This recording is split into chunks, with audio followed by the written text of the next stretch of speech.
Cooking with the vegan zombie. Now I still can't find John, but I'm gonna keep making food until he comes back. Wouldn't you guys like to know how to make a fall-themed, delicious kale salad? Well, stick around because I'm gonna show you how to do it. Now there's a lot going on in this salad, and I'm gonna get started with what takes the longest first. So we're gonna candy up some walnuts, and usually I put some roasted golden beets in there. I'm out of beets. But normally I chop them up, roast them. So if you have a beet, go ahead and do that first. So come on over here to the stove.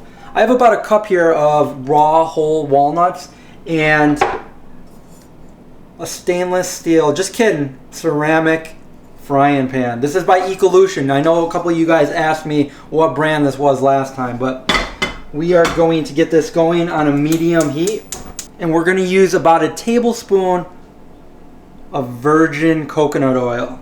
I'm going to put that in there like that. A teeny bit of vanilla extract. I got the alcohol-free kind. Throw those in there like that. To that, I am going to add a little bit of agave. You can use maple syrup if you have it. And then I have some coconut palm sugar and a little bit of sea salt. With a nice wooden spoon, I am going to mix that together as it heats up. Getting these walnuts coated in this nice, delicious, sugary coating. Now I've made this mistake before. Don't just pile them into a bowl because they will stick together.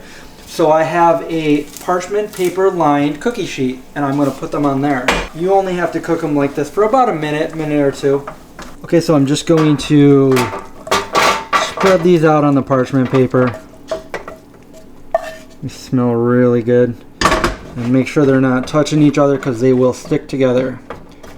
Sprinkle a little bit of sea salt on them, or not. Okay, we are gonna put these in the oven for about 5-10 minutes. Make sure you check them at a low temperature, about 275, and we're just gonna kind of let them roast in there. As we do that, we're gonna prep the rest of our salad. So let's go back to the counter. Step number 2, we're gonna make our blueberry pomegranate vinaigrette. So I have 1 pomegranate here, and I'm gonna cut this open, and I'm gonna put this in my blender. I already have one cut open and ready to go.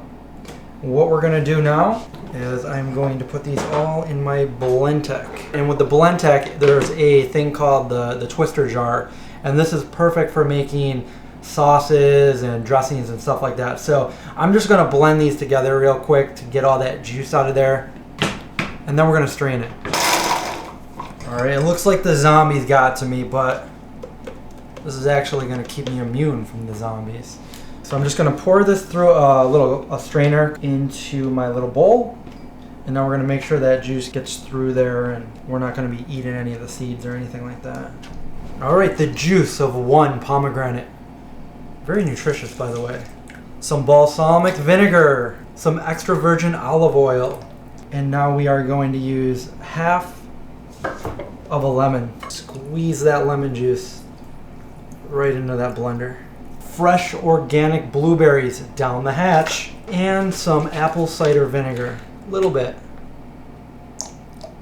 Last but not least, a little bit of sea salt. We are gonna blend this together. And now we have a delicious dressing. We need some kale for our kale salad. So I like to de-stem my kale and cut them into little tiny pieces, little bite-sized pieces. And then I save the stems and I juice them. I'm making kale chips as we speak. This is enough kale for a few salads here. This is about enough kale for maybe 3 or 4 people, or 1 really hungry person, or a couple zombies. And I'd just like to mention that I got this new kitchen knife from a Cut Above Cutlery, and I gotta say, so far so good. I'm really liking this knife. It's a nice weight, it feels good in my hand, and it's really sharp out of the package. It's affordable, and you guys can actually get this for $10 off, which makes it extremely affordable if you put in coupon code ZOMBIE10. Check out the link below, and I'm sure this could help me out in a bind, you know, with those zombies out there. Okay, so now I'm going to take my kale and transfer it to a bowl, and then I have some radicchio, and we are going to chop that, and we're just going to give ourselves a few little slivers. Probably less than a quarter of this radicchio is going in the salad. So now I'm going to cut a few slivers of red onion. And now you can use either a pear or an apple. Today I have an apple.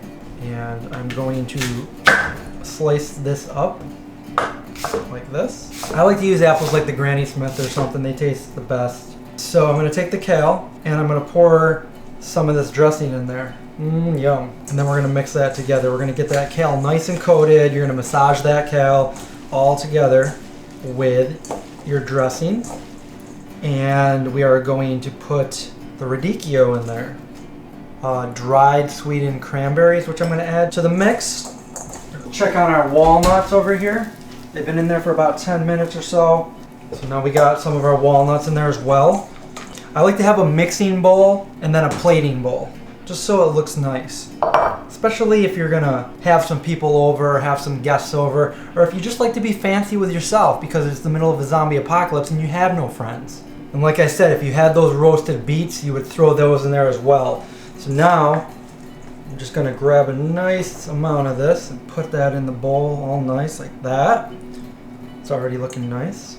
Nice. I said nice too many times. And we're going to sprinkle some of these red onions on there. And then your apples. I put about 4 or 5 of them on there. And then you can take some more of that dressing and put it in one of these squeeze bottles. Make it look all pretty. Well, there you go. My fall/winter themed kale salad. This will keep any zombie away, even in the middle of the worst zombie apocalypse. You got those dried sweetened cranberries in there, the candied walnuts, the apples on the top, all covered in that blueberry pomegranate vinaigrette. Delicious. And if you want more videos like this and you haven't already, make sure you subscribe to the channel. And you can find the full recipe over at our Patreon page and support us for as little as $1 a month. It really helps us get these videos out to you guys, and we can't thank you enough. So, thanks for watching, and I'll see you in the next video. I should probably take this with me.